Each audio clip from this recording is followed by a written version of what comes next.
Hello YouTube, welcome back. I'm getting ready to start on my next project. One thing I kind of want to have in my cemetery is kind of like a watchman, caretaker kind of thing. So I want to have a figure that's kind of standing somewhere in the cemetery that's holding a shovel and holding a lantern. But I want to animate this prop also. So what my plan is I want to have it to where the head and the arm that's holding the lantern is going to move back and forth. Kind of like he's looking back and forth, and that kind of stuff. And obviously I kind of already have it in my mind how I'm going to do the linkages and that kind of stuff. But when you're trying to do multiple functions on something and trying to use one motor, so this way everything stays in sync with each other, sometimes it becomes a real trial and error kind of thing because one way might work, but then something about it might not work with it and that kind of stuff. So it's definitely going to be a little bit of a challenge to get exactly what I'm looking for, but I don't think it's going to be too major. So I hope you guys enjoy this video, and let's get started. Now for this project, I'm going to be using pretty much all steel, just because I'm better with work with steel, welding it, and doing what I need to do. So this is just a bunch of random pieces of pipe that came from an old trampoline that a buddy of mine was tearing down. And everybody that knows me, they know that I like scrap metal because I use it for all kinds of projects. So he asked me if I wanted it all. I was like, yep. So he dropped it all off. So a lot of this is from an old trampoline, and this is what I'm hoping to use to make this particular prop. Okay, this is step one. It's always best to try to find a set of clothing. Just go to like any consignment store or something like that, and just find just whatever clothing that you kind of want for the look for what you're going with. I picked up a pair of black pants, and just a couple different jackets. Nothing super special. The reason I say this is kind of step one is it's always easier to make your armature fit the clothing than it is to try to find clothing to fit your armature after the fact. Not to mention, you also want to make sure you don't build something that by the time you put something on there, then it doesn't want to work properly because it's either binding up or it's too tight or it doesn't fit the shoulder width or something like that. So it's always best to build your armature to fit the clothing, not try to find clothing to fit after the fact. So step one is done. Step two is to start making some measurements and start working on the armature.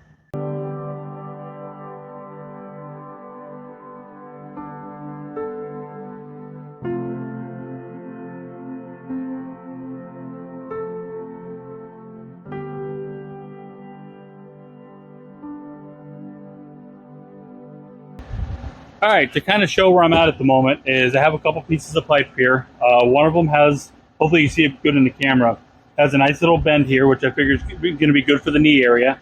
And then I have another one that has a nice little arch to it.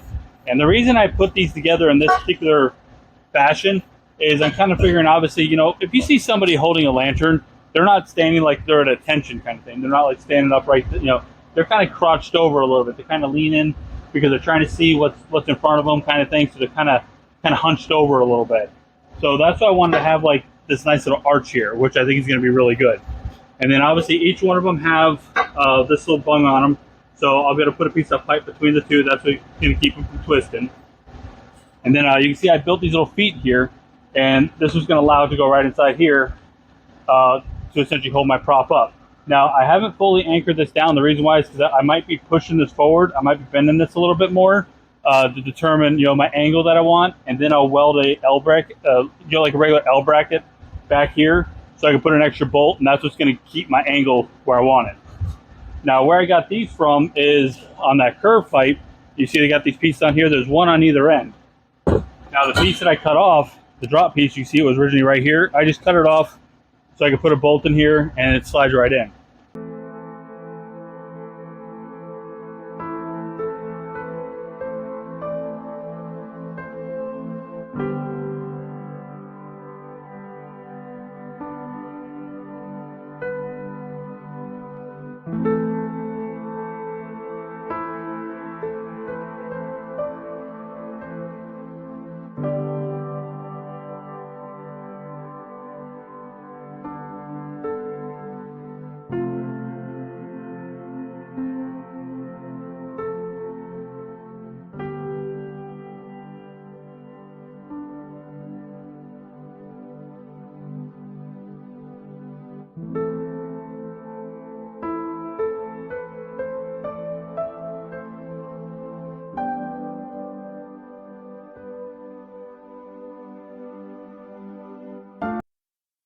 Okay, I made it to this point right here.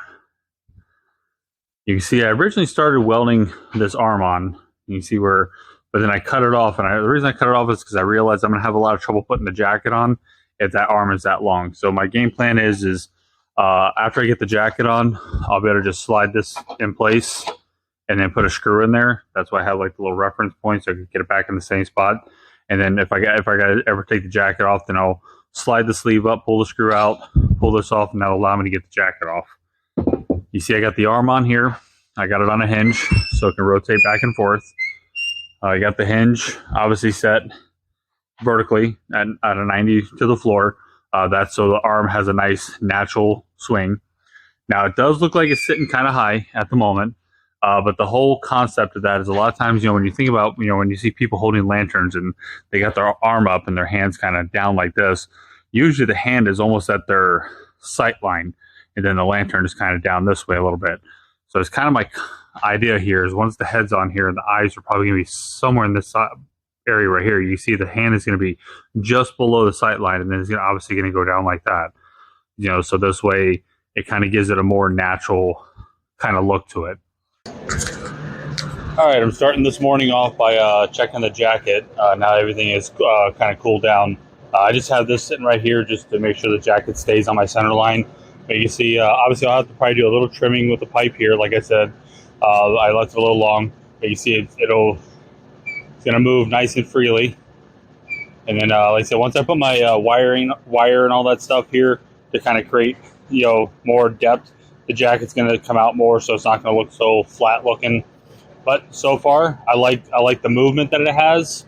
It doesn't feel like it's binding or restricted in any way. So I'm going to go ahead and start working on the mechanical aspect. All right, so what I'm doing for the neck is I just drilled a hole in here big enough for a pipe to go through here. You see I got a 3/8 bolt coming up from the bottom. I got to put a nut on there so it's kind of locked in place. I got the washer on here.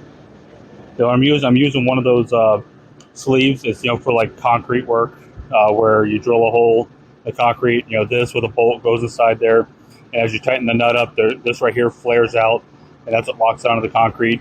I'm using this just as a sleeve, essentially, just something to take up space. So I'll have that on there.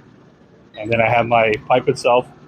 That's going to go down to here and just slide right over top of that right there. And what that's going to do is that's going to give me a nice free back and forth movement, for the neck. And then the next step will be to, hopefully the arm's not really in the way of the camera, is to run a tab out right here and link it right here. So this way, as this moves back and forth, they'll go like this back and forth together. And then I will work on figuring out where I'm going to mount the motor.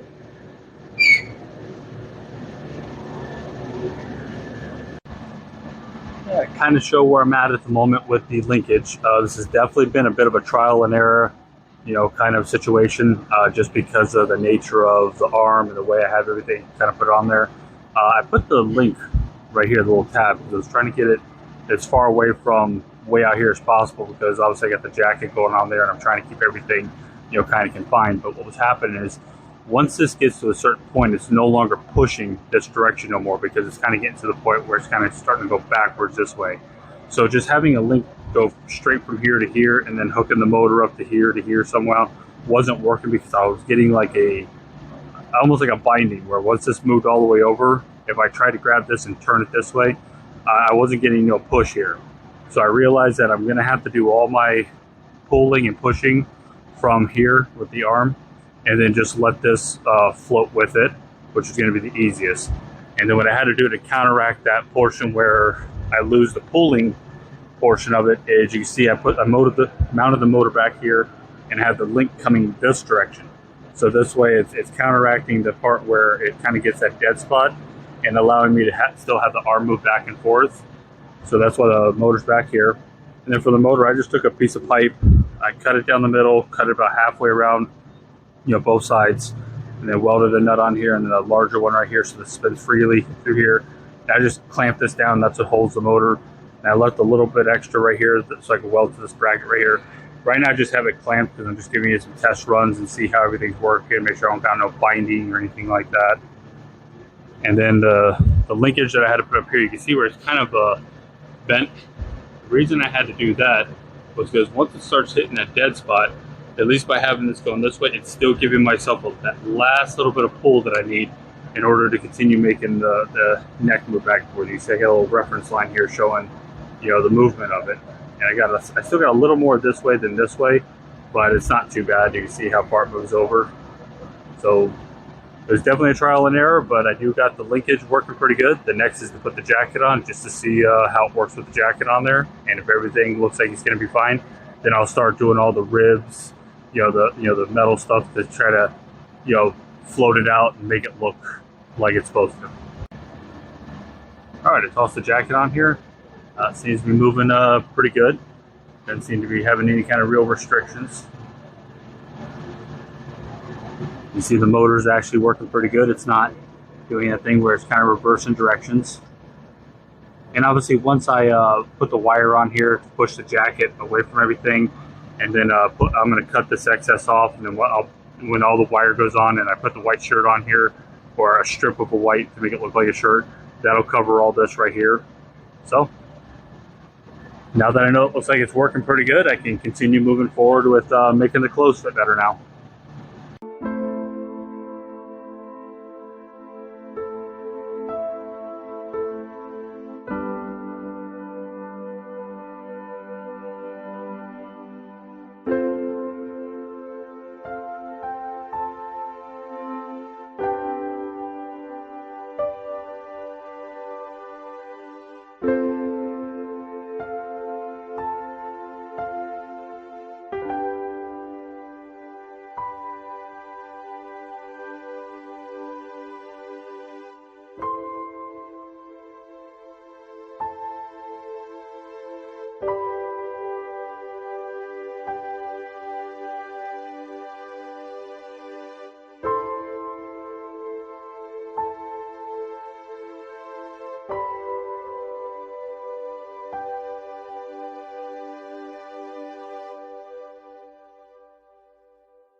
Okay, I got the wires all in, and then what it is, I wrapped a bunch of masking tape around it just to kind of help conceal the wires.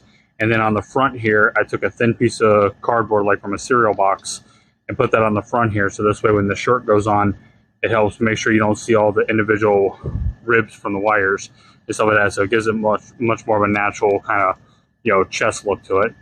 I went ahead and I stuck the styrofoam head on there and just zip tied a lantern to it for the moment. So you can kind of see what I got going on here.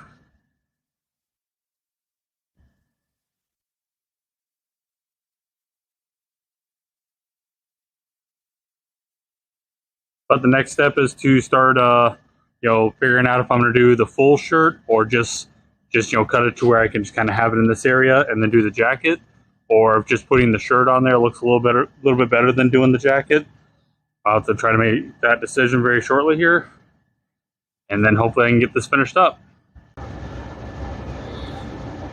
Okay, to kind of show how I kind of make the hands, especially when it's kind of something that I want to make sure that I can pose the hands, like make it look like it's grabbing something or pointing or something like that. What I do is I'll take just a cheap pair of gloves. I don't know if I'm going to use these ones specifically. These are just some ones I had. And what I'll do is I'll trace out my hand. And then what I'll do is I have a roll of this. I picked it up at Home Depot. It's baling wire, or it could be even I think I found this in the fencing section. I think it's for fencing, where it kind of runs along the top of like cow fencing and stuff like that to help keep it from sagging. It's like eighth of an inch. It's pretty strong. And then what I do is after I trace out my hand, I'll make lines dead center. And you see I'll put them all on here. I'll make sure that they all meet at the bottom here. I'll tack weld all these together right here. Then I'll finish tweaking the bending of them to get them where I want them. And then I'll take another piece and I'll put it across the knuckle area. What that is, that's representing like this part. So when I go to bend the fingers, they're all fixed together right here. So I get a more natural looking bend when I actually, go to wrap it around something. And then what I'll usually do to kind of make it look like, the fingers, once it's inside the gloves, I'll usually just take either a piece of rubber tubing, fuel line or something like that, or maybe even like loom, that stuff you wrap around wires, and I'll slide those over the fingers prior to putting it inside the glove. And what that'll do is that'll kind of beef them up a little bit, so when I bend them, they'll look a little more natural than just like a thin looking kind of wire behind a set of gloves. So I'm going to start off by getting all these tacked together, all that stuff, and I'll do some final tweaking of the angles that I need, and then I'll get ready to start figuring out how I'm going to attach them to the actual armature.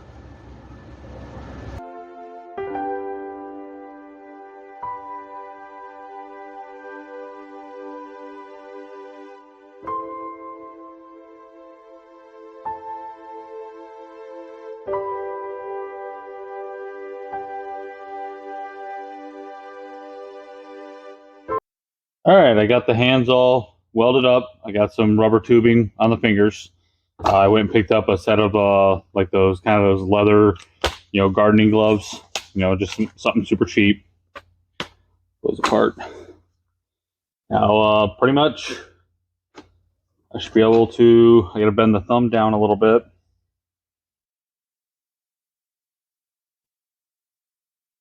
Now, these are a little bit of a pain to get in, because you're obviously.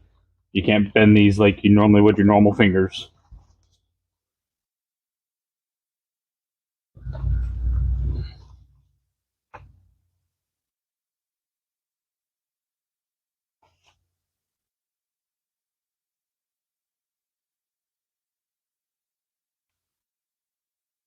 You just gotta finesse them in there. They'll go. There we go. And I got a finger in each one. So now when I go to wrap it, I can, like I said, I'm going around the shovel. I can just take each one of these fingers and bend them like this, and make it to where they can look like it's wrapping right around a shovel, the lantern, whatever I'm going to do. So I'm going to go ahead and get the fingers in the other glove, and then get ready to figure out if I'm going to weld these to the actual prop or just find a way to put a screw through them. So if I ever have to pull the jacket off or something like that, it'd be easier to get it back off. So that'd be the next step, is figure out the attaching it and moving forward from there.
All right. Well, the next thing I need to do is paint the face. I went ahead and already painted it, kind of a pale kind of color. I don't know what you want to call this color. Missed a little bit of black on it, kind of make them look a little on the dirty side. The next is going to be to paint like where the eyebrows are, do the eyes, paint the white, and then put a little black dot in the middle there. Outline where the mouth is, stuff like that to kind of give it a little bit of somewhat of facial features.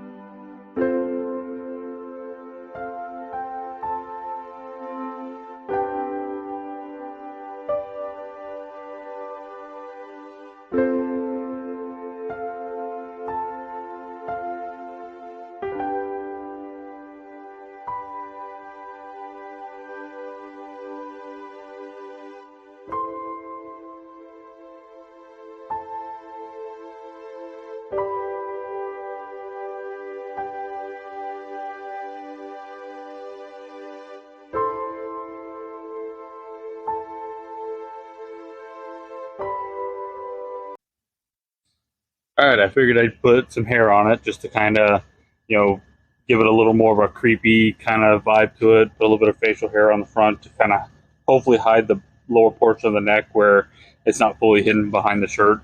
I have an extra one of those Rapunzel dolls that I'll be using for future projects, so kind of robbing some hair from her because the hair doesn't need to be that long on that anyways. So I'm thinking about adding a little bit more to it. Looks a little thin in a couple spots. So I'm going to probably add just a pinch more to it, and then I'm going to put it on and see what it looks like.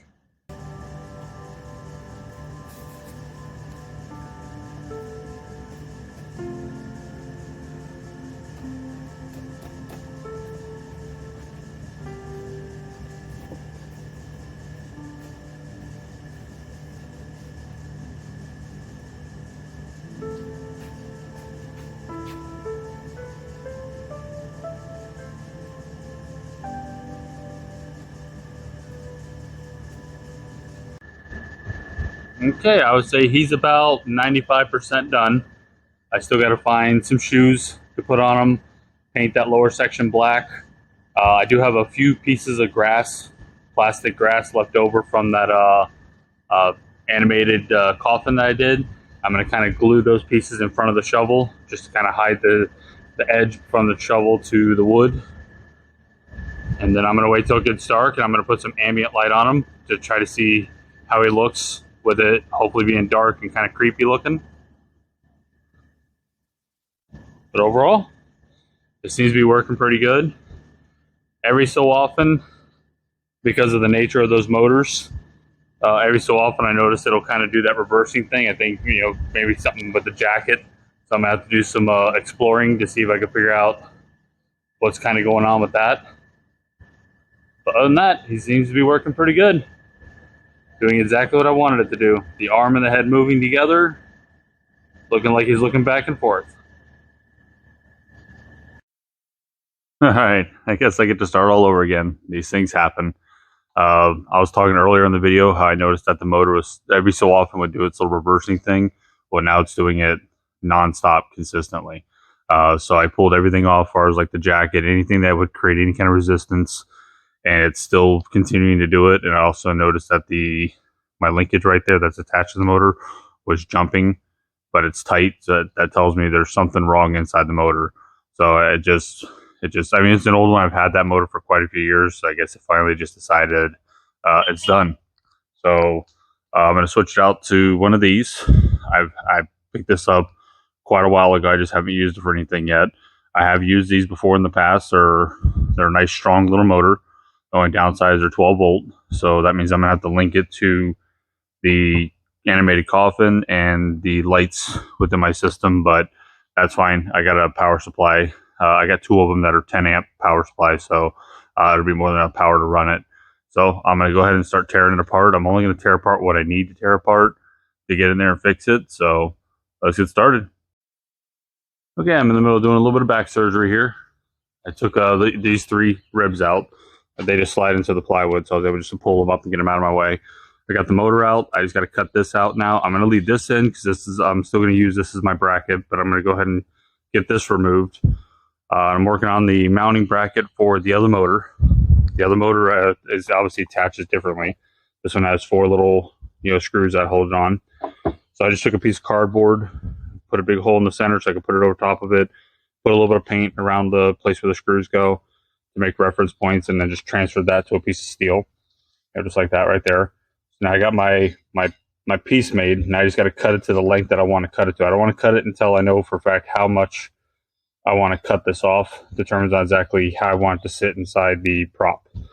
And then the other thing I got to do is I got to build a new one of these because the shaft size, from this one, this right here to the other motor are different. This one's bigger than this one, so I'm going to have to make a whole new one of those to fit on here with another screw to hit that flat spot. So going to keep on moving along. All right, I got it moving again. Show you the backside here where I got the motor. Now that I don't have that extra sitting up here that the other motor was hooked to, I had to cut this off and move this up. You see I got my little bracket mounted here that the screws into. I had to build a new one of these that has a set screw on the top and then a screw on the backside around that flat spot to help keep it in line. And then you see where I also moved the one linkage further down the arm here, so this way it gives it a little bit more pushing power, a little more leverage, just to hopefully make it to where the motor shouldn't stress too much. But I'm going to go ahead and put all the clothing and everything back on and give it another good test run and see how it works out. Okay, this is round 2 of letting it run. What I'm going to do is I'm going to just let this thing sit out here for the next couple hours and just run like this and see if I start having any issues. So let's give it a couple hours and see if we're good. All right, I actually went ahead and gave it 3 days of runtime. So what I did is, each night after work, I turned it on and let it run for about 3 to 4 hours each night for the last 3 nights. So I wanted to make sure I wasn't going to have any issues with it. So over the last few days, it's gotten about 10 to 12 hours worth of runtime, and I haven't had a single issue with it at all. It's been working great. The arm's been moving fine. The motor doesn't sound like it's having any issues or anything like that. So I think I can pretty much call this one ready to go. But what I'm going to do is I'm going to go ahead and shut the lights out. What I want to do is I want to show you kind of what my game plan is as far as the ambient light, and stuff like that. Plus also what it kind of looks like in the dark. It definitely has a little bit of a creepy factor to it. So let's shut these lights out and show you what it looks like. All right, here we are in the dark. This is kind of my game plan. Is I plan on using a low wattage incandescent orange light bulb.